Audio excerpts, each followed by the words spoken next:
Welcome to Mental Health Monday. My name is Mick Coyle. Coming up on the programme this week, we've had to learn as we go here because we built it, and I think we talked about it when we first launched it. We built it as this nice thing, and it's become such a vital thing now.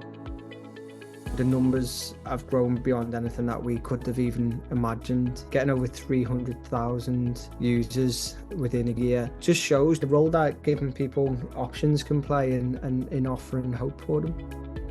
This is live information, it's live data of people trying their best to give themselves a chance and give themselves hope, and that's something that we feel so passionately about. The home of the UK's conversation about mental health. Welcome back to Mental Health Monday. It's a real pleasure to have you with us. And once again, thank you for your streams, your downloads, for people who are sharing, getting in contact with us here at the podcast to talk about stories, the way they've impacted your life, inspired you, or recommending of guests as well, something we're always keen to hear from.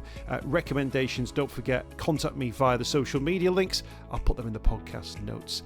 As promised, this week's conversation is with the founder of the Hub of Hope, an app which I mention every single week, and a website which connects people to mental health services in their local area. I'm very pleased to say that it's expanding, it's getting bigger, and in fact, it's now relaunched for 2025 after a bumper year in 2024. In fact, got some data around this one. In 2024, the Hub of Hope, the app, which connects you to local mental health services in the UK, saw an average of 25,700 visitors per month. Now that's looking for services across 14,500 plus listed services around the UK, and the numbers of people searching for those 14,500 services has increased by 66% in a year alone. Absolutely huge numbers. Since 2017, when the Hub of Hope was launched, here on this podcast, more than 800,000 people have used it to find support with their mental health. So they're getting closer to 1 million people now looking for mental health support online using the Hub of Hope app. So Jake Mills is with us on the podcast this week to talk through these numbers, to talk through these incredible growth through 2024, the app which everyone should have on their phone and that could save a life, and just how big this whole issue has become. It kind of started around just after COVID, when people started to turn to us and starting to use the Hub of Hope a lot more, because maybe the normal services that they would receive weren't available, and from then it's just grown and grown and grown. And in particular, with 2024, the numbers have grown beyond anything that we could have even imagined. Getting over 300,000 users within a year with over 1 million searches for help and support in a year just shows just how many people are looking for that type of support, alternative type of support. With the majority of people looking at voluntary sector organisations, it just shows the role that the voluntary sector can play, the role that giving people options can play in offering hope for them. Now, it's worth making the point, Jake, that the Hub of Hope was actually launched on this very podcast many moons ago. And I remember back then you were talking about sort of sitting at the kitchen table with the Excel spreadsheet with all these lists of organisations on, and how it was sort of organically growing. I'm presuming with the new app it's a little bit more advanced than that, or maybe it's not. Is it still on a laptop somewhere? It's amazing. It's spread across a couple of computers now. We've got hard drives everywhere at the moment.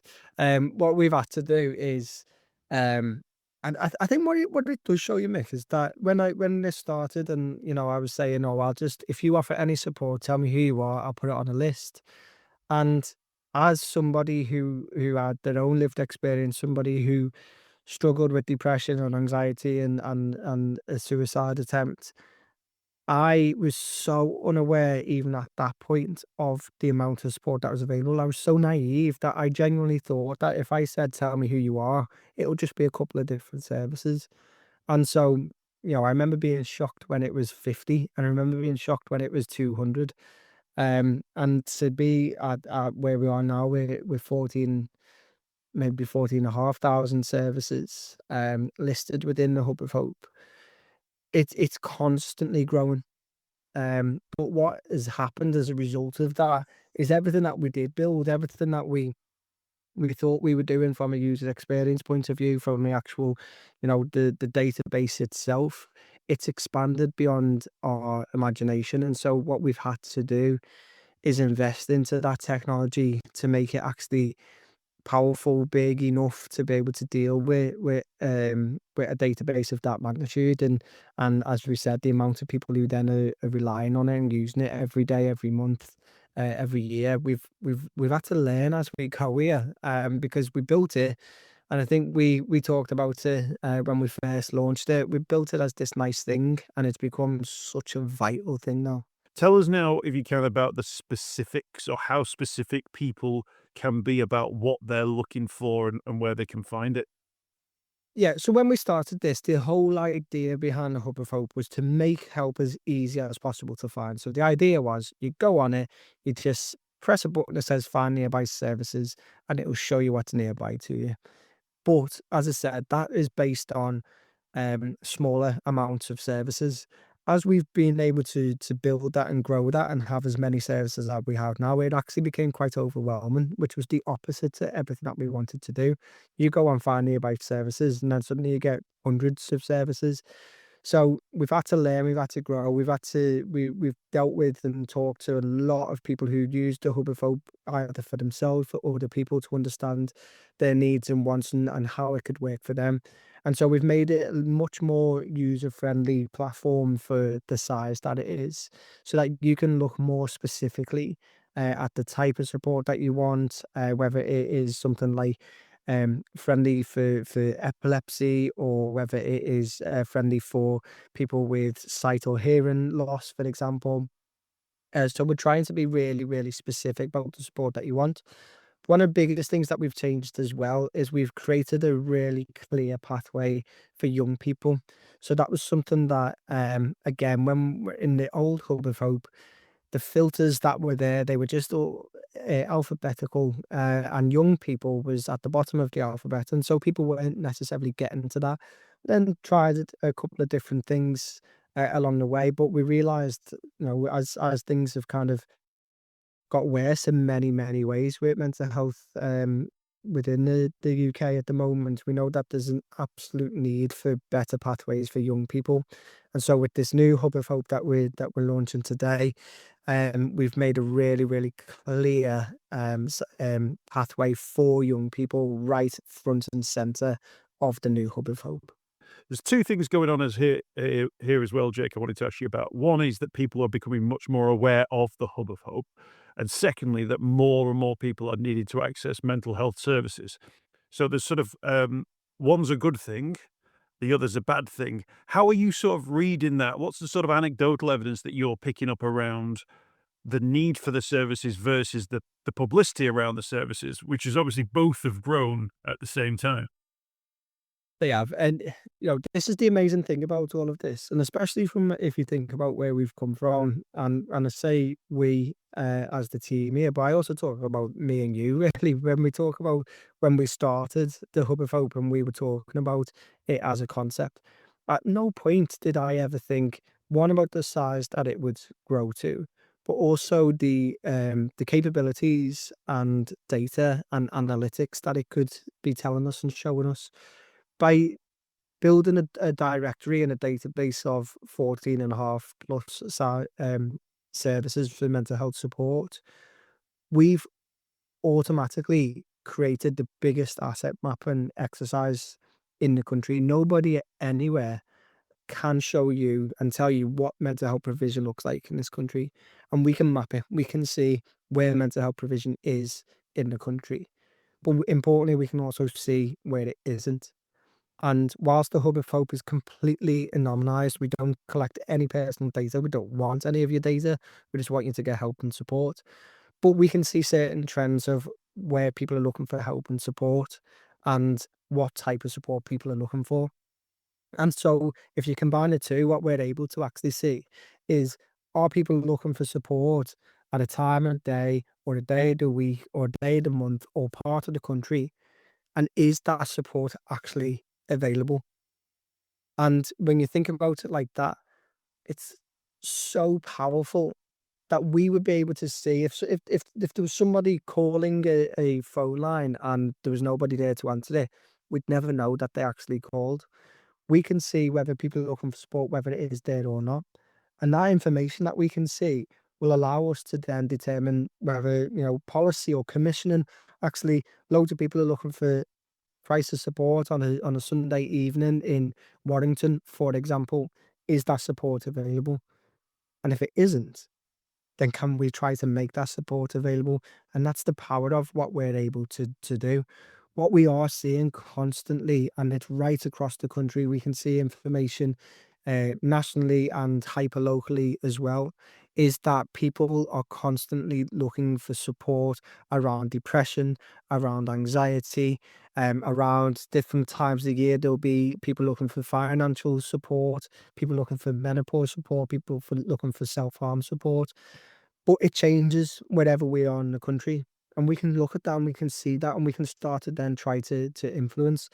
The Hub of Hope was written into the government's suicide prevention strategy, and we fundamentally believe that's where we believe we belong to be, because we think what we can tell people and importantly about the grassroots support that's available can make a difference in funding those type of organizations, making communities better for people to live well in, and to create an environment where people don't need to go to A&E.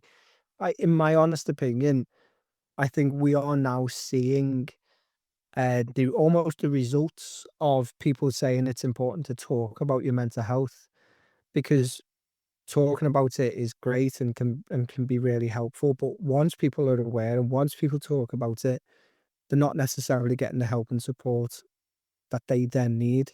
And that's why those community assets, the community groups, the voluntary sector organizations, many of which are created from lived experience, can absolutely hold the key in reducing waiting lists, in reducing thresholds, reducing stigma, and helping people to stay well where they actually live. I wanted to ask you this. How responsive is it now in terms of you being able to see how people search for help and support on the Hub of Hope based on external factors, things that have happened in the outside world that draws people in to then look for help? Absolutely. It can be as specific as a program on television. It can be specific as things in the news. I think there was times in the past around elections, around US elections, announcements around. I remember back in COVID, there was huge spikes when we were talking about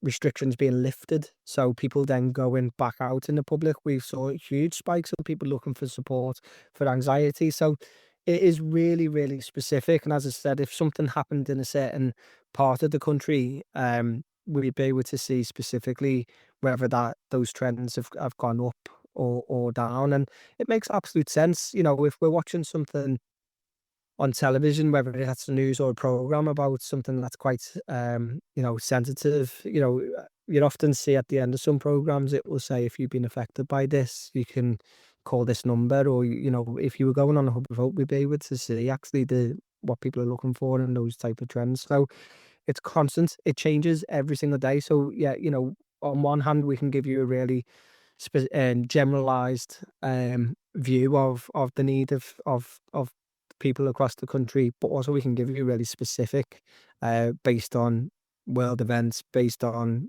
yeah, and anything that's happened. In terms of feedback to what you've achieved in these last years, what's the feedback that stands out the most to you? Do you know what? It's really, really it's really strange, because naturally we don't really hear back, because people go on it and they use it and they go and get help. Myself personally, I remember I was doing park run, and I had a t-shirt on, a Hub of Hope t-shirt, and I was just running and I was struggling actually. And there was these two women behind me, and one of them said, "Oh, have you heard about that Hub of Hope?" and started to tell the other. the lady exactly what it was. And then she said, "That sounds exactly like what I need," and she was explaining it to her. And it was amazing to hear that personally, but it also made me like I had to stay in front of them then, so I had to pick up my speed and maintain that speed because just for brand awareness, I had to keep doing that. But we'll never know, we'll never know the true impact that we have, and that's something that we just need to be okay with and comfortable with, and we are. But we need to also know that behind every number, behind every person who's using the Hub of Hope, is somebody who's trying to give themselves a chance or give somebody a chance to live well and to recover or to find that help and support. And this is live information, it's live data of people trying their best to give themselves a chance and give themselves hope. And that's something that we feel so passionately about. And that's important, isn't it? Because, there's one thing never knowing the people you'll help, but the one thing you will know is the people that you weren't able to help. And you'll see the stats and you'll see that. But I guess that for you only sort of inspires you further to say, we can go further. We know we know statistically we're helping people, but we also know there's a plenty more people out there who will be needing help. This is the thing. What we wanted to do was we wanted to create consistency around signposting because we know that it's really, really hard to find the help and support. And there's so many different organizations out there that are doing amazing things, but then they try to do, from a good place. They try to help everyone with everything, and they're not in the best place to do that. So being able to signpost effectively is also being able to say to those type of organizations, the other type of support that's here, creating that environment, creating that consistency can then reach other people. And if we were able to do that consistency, working in partnership, working in collaboration, there is a whole load of new communities that we can speak to. What we're trying to do is just one part of the jigsaw, one part of that piece, really. And so collaboration is absolutely key for us. We work with some amazing organizations as the official signposting partner. So people like Network Rail or Mind nationally or Mental Health First Aid. And we work with pub groups and we work with car parks and we work with shopping centres. But what we're doing can absolutely just fit in with anybody. So what we say to everyone and anyone is work with us. Use your message, your voice in the way that you would usually do it, but use our tool within that. And if we can start to work with people, start to think where people are, where do people going, where do people comfortable, where are people shopping, where they going to spend their spare time. Let's go out to people and give that message to them instead of waiting for them and putting the onus on them to come and find that help and support. 300,000 people a year is a phenomenal thing for us to have achieved, especially given we've come from nothing. But it's still a relatively small number of the actual amount of people that we can reach. But I'm incredibly proud of what we've done, what the team have done. And hopefully now with this new hub of hope, it can allow us to reach more people than ever and give people more options of hope than ever. In terms of people interacting with it, the website is the same. The app, do people need to download a new version of the app? What if people have not downloaded it before? Do they need to wait? What's the deal? Yeah, so it should be live from today, and then I believe that it should automatically come through as an update. But if not, just go on your app store, whether that's your Play or your Apple App Store, and you'll be able to download the new app. But yeah, the Hub of Hope, hubofhope.co.uk will automatically be changed. So you can go on and you can see what it looks like, have a mess about, find the things that are near you, but download it, have it on your phone, even if you never ever use it, just have it there just in case you do. But I think there's something quite reassuring about finding out that there are quite a lot of services near you. Like if you clicked on it and then you found there was absolutely nothing and nobody was there to help and there were no services available. But you click on and like you say, you can find, a map full and suddenly go, actually, there's loads of stuff here. There's loads of people who we can sort of, and I think this, there's like a sense of community around it, that if you did reach out, there would be people within the community who could respond, rather than that thing which is really insidious in all of this, of people who just feel like they're on their own. Absolutely. Like, I think we describe it as we've almost got a community of communities. We've got this directory of services of so many people, but it's testament, all of this, every single bit of this is testament to the team that we've got working for us. Every single part of the rebuild, every single part of going from 100 to 14,500 services, the quality assurance process for making sure that services are correct and up to date. There's a communication to all of those services to let them understand what this is. You know, every single part is testament to that team that we've been able to build to create that community of communities. And as you said, going on there and finding something, and even if you never ever use it, is reassuring in itself, because you can have a look and go, actually, I'm not alone. There is support. And maybe internally you might go, right, okay, well, I've got that in my back pocket just in case. If I want to, I know I can go there. And that's all we're trying to do. That being said, and 14,500 services is amazing. However, it's still not all of them. So there will be areas where people may look on the Hub of Hope and there's nothing really local to them. But let us know. That's how we grow. That's how we do this. And if there's any services out there that want to be part of the Hub of Hope, it's absolutely completely free to be on. Anyone can register. You do it on the Hub of Hope itself. You'll go through to our team and they'll go through the relevant checks with all those services, but it's completely free to be on. So if you go on it and you think there's nothing in my area, tell us. That's how we can start to try to reach those communities where maybe there isn't as much support as others. Yeah, absolutely. Jake, thank you so much for your time. It's always a pleasure. I tell you what was quite amusing to me, because we've known each other for a long old time now, is that you were referred to in a press release as a former comedian, which really tickled me.